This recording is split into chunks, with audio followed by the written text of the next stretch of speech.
we're inspired by the people that we get to interact with every day, whether it be home buyers or sellers, our lender partners, our title partners, friends, family, referrals, like all of it. The stories are so intricately woven, and it's so fun to be like a character in the novel, right? Welcome to the No Excuse Pro podcast, your weekly dose of motivation and actionable advice. If you're a realtor, financial planner, business owner, or anyone who's tired of making excuses and ready to take your success to the next level, you've come to the right place. Join your host, Kevin Brierton, each week as he chats with industry leaders who are going beyond the excuses to achieve their goals. So no excuses accepted. Let's get started. Katie, I wanted you to come on the No Excuse Pro podcast because I know over the years you've been I'd say a pleasure to work with, but also a No Excuse Pro for your clients that you serve, both buyer and seller, and the partners you work with. You know, you have such a giving heart, and also you kind of weave this into serving clients, but also making sure you're loyal as well to all your business partners. And I just find like the way you do business is very honorable, and you do an awesome job. And I just wanted you to talk more about that, share a little bit about who you are, what you do, and a little bit about your journey. Well, thank you so much. Well, it's kind of you to say that. My whole life in this business, and prior to this business, I've been doing this 26 years, so a hot minute. I started in kindergarten. Yeah, I was going to say you started in kindergarten, huh? Yeah, I started in kindergarten. It actually has been the perfect opportunity for me to live my authentic self as a real estate professional. From the very beginning, I was hungry to learn. I learned from some amazing people. I started in Washington State, and one of the things I say often is that experience in Washington State, I was licensed there for 16 years. And one of my favorite things is that the agents in Washington State, shout out to all of them, because the thing is that they were really collaborative. I started before we had an MLS book, right? We didn't even have MLS on the internet. Don't judge me. But those agents would come to me as a new agent and say, this is what you do, and then scoop me off like a mama duck, right? Go do it, and encourage me. And it's such a different experience than when I first moved to Arizona. I didn't have that same experience. So I kind of felt like I had to recreate what I wanted here in Arizona. I knew it existed. I'm in coaching, and I know it exists in other places, but I didn't find it for myself here. I don't know why. Maybe I just wasn't connected to the right people at the beginning, but I've found throughout my career here in Arizona that we've had to curate the opportunity to really dive in with people, encourage them, and collaborate without competition. We can be partners in this business and not be each other's competition. Your tribe is going to follow you, and they're not mine. They're not ever going to be mine if we're really operating in our authentic self. So I've been really blessed to call this my career for 26 years, and I'll probably do it until my toes are pointed up and my soul is in heaven. Well, I think you hit on something really important. And if we open up our heart to our clients and our partners of who we really are, I think that's the connection that sometimes we, as professionals, maybe steamroll people and say, what do you want? Or, how can I serve you? Do you want me to show you a house? Do you want a loan? Do you want, to sign on the bottom line? It's slow down. Let's learn who you are, why you're doing it, what's important to you. And once we really understand, then we can actually start helping somebody. Because I always start every conversation about what's most important to the client. Because if I have no idea why they're actually buying a house and what is really going on, then how am I ever going to ever advise them the right way? I think, it's easy to get push button, get a mortgage pre-qual, right? Or even a full mortgage, right? But if we're adding value as professionals, we have to come up and show up that we are there to help them, come alongside them and guide them with the strategies based on their story. A lot of times we think it's our story, and we're, top salesperson or this. It's really their story. It doesn't really matter about us. We want to help them. And I think you hit on something, and that's a big deal and part of your success, I think, is you're helping them with their story and coming alongside them. Yes, it's my favorite. It really is my favorite, are the relationships we're able to build with people, both agents, 'cause now we are a broker. We're our own independent brokerage. Congratulations. Thank you. We started in January and we already have 8 agents. And what's the name of it? Inspired Real Estate Life. Okay. And that name came from exactly what you're talking about. We're inspired, right? When it comes down to it, we're inspired by the people that we get to interact with every day, whether it be home buyers or sellers, our lender partners, our title partners, friends, family, referrals, like all of it. The stories are so intricately woven, and it's so fun to be like a character in the novel, right? Yeah. And we have the opportunity to be a hero in their story if we just shut the ego off. The ego is our worst enemy in this career. You know, I think the thing that is most, resonates with me is, instead of saying I sold 80 houses last year, to say like 80 families I helped, and each one I can tell you their kids' names, their dogs' names, how amazing they are in each little part, and that feels fulfilling. Yeah. I love that. I mean, that's so inspiring. I think that's where the long-term success comes in. I think people try to jump into business and they're, maybe saw some people have some success quickly over the last couple of years, but they really don't realize what it takes, what it really takes, the longevity of going through ups and down markets, and, the staying power. And what in your field right now, what's the number one problem you're trying to solve? Well, I think there's different problems, right? So for our buyer and seller clients, the thing that they're most trying to navigate is, how do I get from here to where I want to be? And is it financially smart? And what are the pitfalls? And how do I avoid them? Like, how do I navigate this path without making a mistake or being sold? They don't want to be sold. They want to know that we are knowledge brokers, that we know our business, and that requires some work on our part, right? It's some back work. You have to know your business to begin with. And then you also have to be willing to not impose that knowledge on what they're trying to do. It may be that they need something else.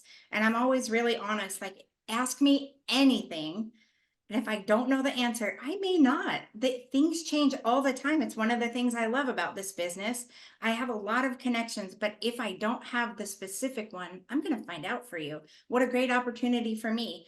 And I think that humility for our clients, that they can trust us to not just steamroll over with some imaginary knowledge, right? Or some knowledge they scraped off of Instagram or something else, that they truly have integrated it and can convey it in a way that's meaningful.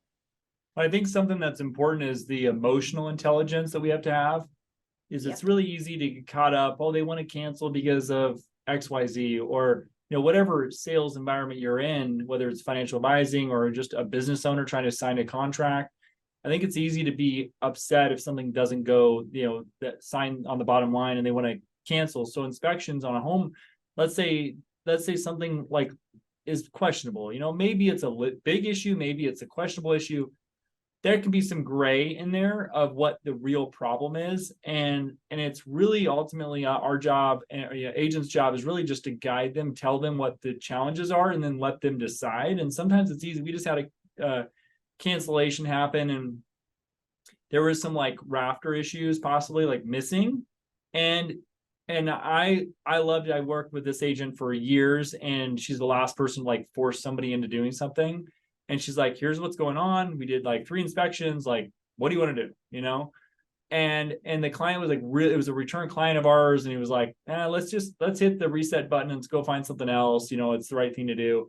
We felt good about that, right? Like, because we came with, all the information, let him make the decision. And I think that takes emotional intelligence to make these tougher decisions when maybe you want the deal to close or you want it to happen, but slowing down, looking at it, in a different lens, and then helping them with the problem they're having. So I think that's the problem solving piece. Like the problem you're trying to solve is actually being there to help them solve their problems and being a connector to figure it out, but not necessarily having all the answers, but kind of helping them find the answer, right?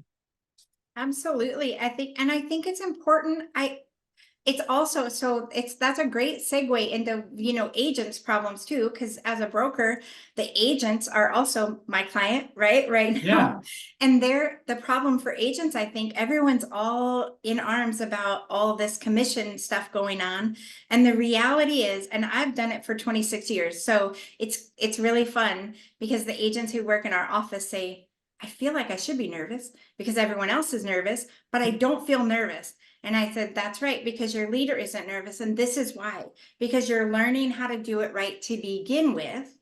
I was taught by I didn't just, osmosis, no, but my very first broker, bless her heart, Suzanne Oakes is her name. And she said to me when I was brand new, you're going to go sit in that office right over there. And here's a little book, and you're going to walk them through the process of buying a home and tell them how you get paid before they ever get in your car. I don't want them in your car until this paper is signed. And that was 26 years ago. Wow. So for people That's to a be good so mentor right stressed there. out, right? For people to be so stressed today about, I have to have this conversation. It's a conversation. The reason that the industry is in trouble, right, with this is because they got out of the habit or were never taught to have the conversations to begin with. And if we slowed down and did it, and honestly, I'll tell you this, we were in a relationship with one of the big lead provider, online people. I won't say who, but one of those, like .com places where clients go to search for homes. And a few years back, the market was awesome. And they changed their platform a little bit. And they said, we now want you. There's no conversation. You will put them in your car, you and your team, and you will take them to a house first, and then you'll have a conversation. And I said, I'm not doing this. That's not how I work. And you're not going to tell me how to do business. That's your business. But if that's your position, we'll no longer do business. And they said, you're crazy. Everyone wants to do business with us, and you won't make it without our leads. And I said, that's fine. I believe that my integrity is more important than your business model, which isn't mine. So I'm going to be fine. And we've been fine, right? We've been fine. I think agents get stressed out by thinking that the next big thing they're going to miss out. And it's not true. The core values of faith, integrity, trust, relationships, people first, those things are really what matters. That's what ensures your longevity. So you hit on a huge thing that's important that I want to make sure people know and hear, because you talked about something that's like web leads, right? People that aren't connected to Katie, they don't know you, right? Yep. They're not coming to you, they're going to .com, right? And you're just a person that's fulfilling their need to see a house. That's what they're thinking. Yep. If they want to run the business like that, cool. But the funny thing is they need agents to piece it together. So we call it raking water. So if you're feeling like you're busy, but you're raking water, but you're not getting anywhere because you're raking water, At the end of the day, you need to build relationships that compound, and you serve the people that want to be served by you in the way that you know, based on your 26 years of experience, that works really well in their on their behalf, right? So if you just help random person, and believe me, we've all done stuff. We have videos online, and we have this podcast online. Online's great, but if you're not learning what their story is and what's going on with them, and you're not meeting them, I'm actually going to do in a month from now, I'm going to be, or in May, we're going to be putting together a No Excuse Pro agent meetup and exchange of ideas. And what we're going to be doing is talking about the NAR, but not going down the negative route as much as possible. But we're going to talk about the buyer consultation, how it's so important. I've done a buyer consultation on my side for 8 years. I was introduced to a buyer consultation 8 years ago, and it completely changed my business. And it's setting the expectations, letting them know what to expect, everything from, timelines to, what is earnest money, what is down payment, how interest rates move, how to interact with our team, and really setting the stage from the front end of it. And sometimes there's a lot of information that they go over, but I don't want to devalue the client just because I think they may not understand what down payment is by not talking about it. And then I also don't want to overthink it. Like maybe they have not done this for a while. And I think, oh, you know what? They bought 2 houses before. I'm not going to talk about X, Y, and Z. Every time I do that, it always comes back and they have questions around it, or maybe something wasn't explained right. And so I have a presentation, maybe I tweak it here and there a little bit, but for the most part, I really have a process that works really well to set the right expectations. So I'm so happy to hear that you have a buyer consultation that you have your team do. And I would say, how is everybody open to doing that, or do you ever get any pushback? Everybody has been open to doing it. And actually, I'll say this, for years, people have said, oh, well, the experienced agent, right? But I think the opportunity right now, today, is brand new agents have an opportunity to come into the business, learn it the way we're doing it, right? And really be more successful, have more longevity, have better relationships than agents who have done this forever, right? The OGs, Yeah. the people who have done this forever are going to be very likely a little more lazy about it. But the new, they don't know any different. There's no pushback because this is how we do it. Just like my broker when I was brand new, this is how we do it. And I've done it that way ever since. And you're right. I'm so glad to hear that you set the expectation, because that's what we do too. It's not just about how we get paid, which I think right now is the focus, right? Everyone's like, that's the piece I'm stressed out about.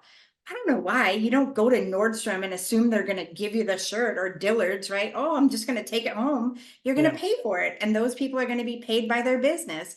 And it's not different for us. People know we get paid. They just need to understand it. More important than how we get paid, who actually cares?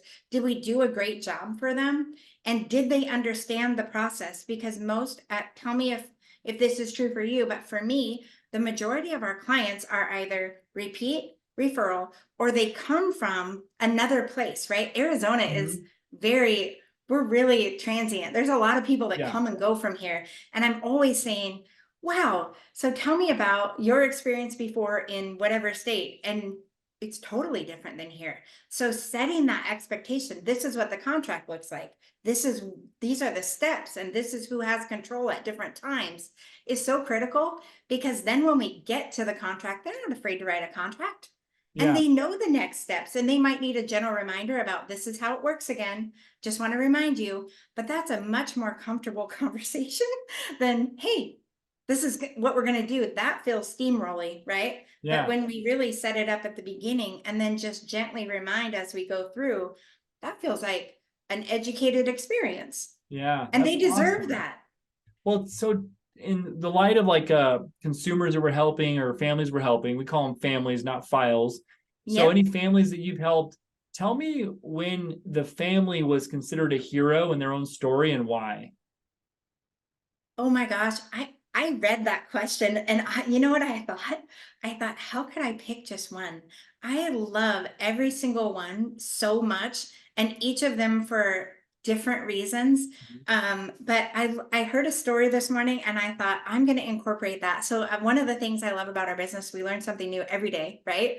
I mean, it wouldn't be as much fun if we didn't have to pivot and learn and adjust every day. It's kind of like we're kayaking, right? And the boat's going to change, and we got to That's a change our good stance. analogy. It really is. It's different. We have to change the weight. And someone told me today that, I'm going to forget which singer it is, but some performer has he never sells out the front row of his concerts, because those are for his true fans. And so they call them front row fans. And I was like, I need more than a front row, because those people, like, I feel like they would fill the stadium. I love them and they love me, and I know it. I have clients, I'll just say this one. There's one that stands out in particular. They're my favorite. Every time we have a conversation, I know this is gonna sound totally dorky, but I love it so much. Every time I call or I answer, they say, "Is this the wonderful and talented Katie Fear?" And I always say, "Oh my God, I love you so much. Let's hang up and do it again." But they literally refer, we have such a good relationship and have done so many things together that they'll go down the street to their neighbor whose house is for sale and they'll say, "Hey, we should have coffee. Let me tell you about my friend Katie, because I noticed your sign was up for a little while." And they know I can't do that. I would never do that. But they like take it upon themselves to make sure everybody knows that they're my biggest fan. And to me, they share, well, I think you know, but I'm the parent of two really exceptional children. Some people say special needs. I think superpowers is more appropriate. And they're a family with very similar structure. And business owners, they have high integrity, they're honest, they're just the most amazing people. And I feel honored, right, that they continue to be my biggest fan. But I know I have to earn that, right? That doesn't come with complacence. It comes with the continued investment in a relationship with them. I love that. I mean, you're overcoming obstacles with your personal life, with and shifting the mindset of something that is could be looked as more challenging.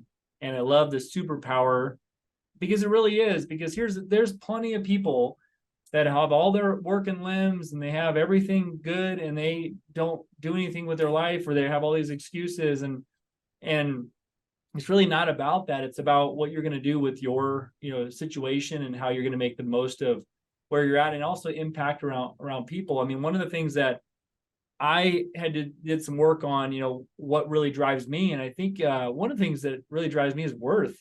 I want to have more worth in just my life overall, and it's not always just about doing mortgages. I want to pour into people and help people overcome excuses. So if I can impact the lives with this podcast, that's going to be a big deal for me, and how I can impact people, and really then it feeds me back in my worth. But it's not about the ego. I really truly want to help impact people's lives. And I think that having the shift of mindset of how do we give people superpowers? Maybe there's a challenge that's going on, and our job becomes less about selling real estate or mortgages. It's about, sometimes we're like therapists, and yeah, we're holding people together at one of the most stressful times of their lives. And if we don't have check-in points, and we don't have processes, and we don't have due diligence and all this stuff, like it's on us to make sure that we're there to help them during this time, because it's extremely stressful, and that stress can lead to dark areas. And being like that shining light, like sometimes you don't even know who you were a hero for. And every once in a while, I heard a story recently that I talked to somebody 8 years ago, and I helped them for 1 year get their credit score on point. They ended up selling their house, made a bunch of money, and ended up moving to a retirement area. And they're so happy. Like, they're like, "Kevin, you know what my credit score is?" And then she was really high. And it was really cool to hear the stories of that. And, you don't know what you're doing, like these little things you're doing to, make these little incremental improvements on people. And I think that's great. And I'm going to shift gears a little bit into I just want to go over some little tips and tricks that it might be helpful for other people out there. And we're coming up on drive time. I try to keep this in drive time. But I want to ask you, what is like 2 resources if you thought, man, if it weren't for these 2 things, I wouldn't be here today? well, first of all, this is what I think. And we have a saying in my house, so this will answer your question. We have a saying in my house that we're never down. We're either up or we're getting up. And I feel like the resource for me is faith. Without my faith, I wouldn't be here today. And without the resilience of that faith, right? Like, I know, here's the thing for me. I know who provides for me. So every single day before I get out of bed, it's really funny. I was on a panel once and I thought, oh my gosh, everyone has these brilliant answers, and you feel like imposter syndrome sometimes, right? And And some very well-known brokers were up there and agents, and they were like, my morning routine. And they had these fantastic things that you'll hear from coaches, right? And I thought, I have superpowers too. I think totally different, right? Just off the beaten path. But I thought that it came to me and I was like, well, my morning routine is this. I open my eyes and I say, thank you, Lord, that I have another day to live. Thank you that you've chosen to allow me the opportunity to make a difference in the world. And today my hands and feet belong to you. I have a schedule, but I'm willing to flex to do whatever you need me to do. So I'm open to your calling. Let's go. And I literally don't touch the floor. I say, I pray before my feet touch the floor. And it's literally like a weird little thing, but I don't touch the floor until I'm done with the gratefulness that fills my heart that I was allowed to wake up again. And sometimes crummy things happen. I think, if you followed my story at all over the last several years, we've had some, rough times. I broke my leg once, not roller skating, scootering through the neighborhood at an open house. Don't judge Dangerous. me. Don't judge me. I was going open house to open house on a scooter that broke my leg, non-weight bearing for 6 months. And it was my best year ever. And we didn't have insurance at the time, had to pay cash for Mayo Clinic, which is not inexpensive. And I had people say, let's do a GoFundMe. And I said, I can't do that because it would take away from the gift of God. So the deal is I was saving, right? I was saving already. I had plans for that money, which were to buy another investment property.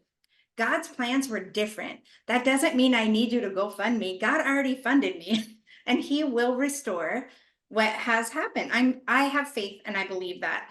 And it happened again. I think this, maybe not. I didn't share very much about it before, but 2 years ago, I was in a terrible accident with a semi truck.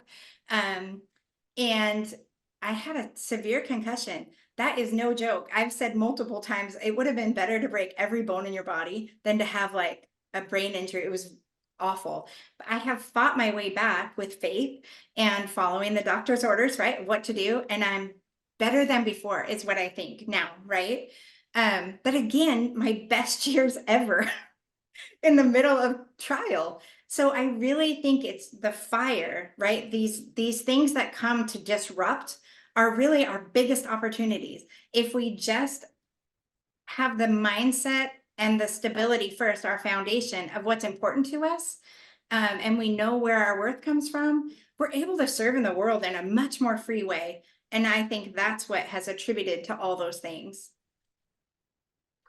I love that. I mean, that answer couldn't have been better. I mean, I think the challenge with trying to like be successful is we're trying to check all these boxes and do all these things.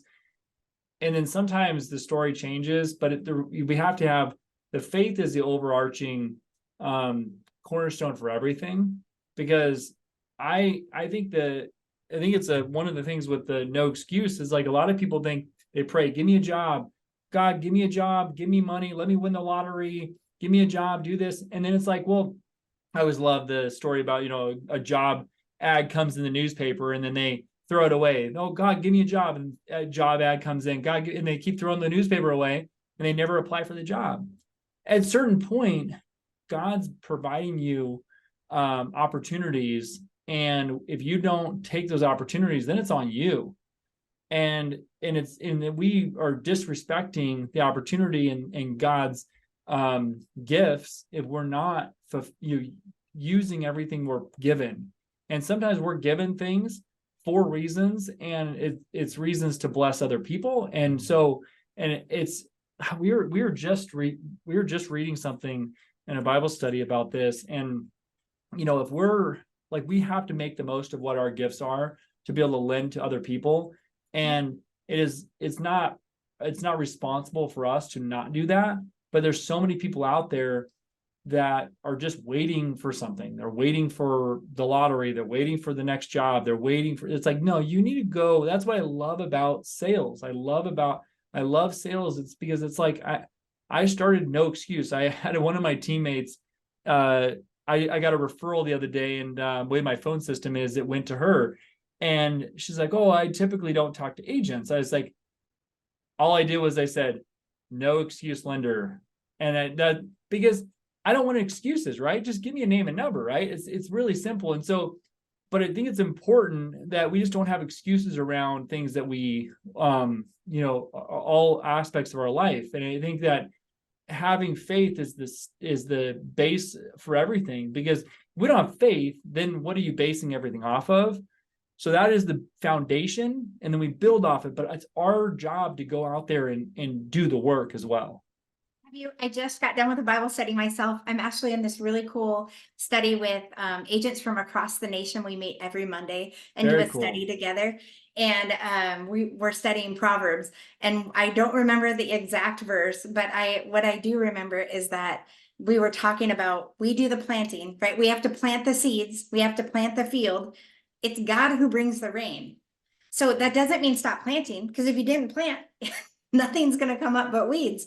You have to be planting and have faith that God will bring the rain when it's ready. And I think for agents, the biggest problem the agents have is they haven't prepared their finances enough to be able to offer the opportunity to be open to a cancellation, like you said, right?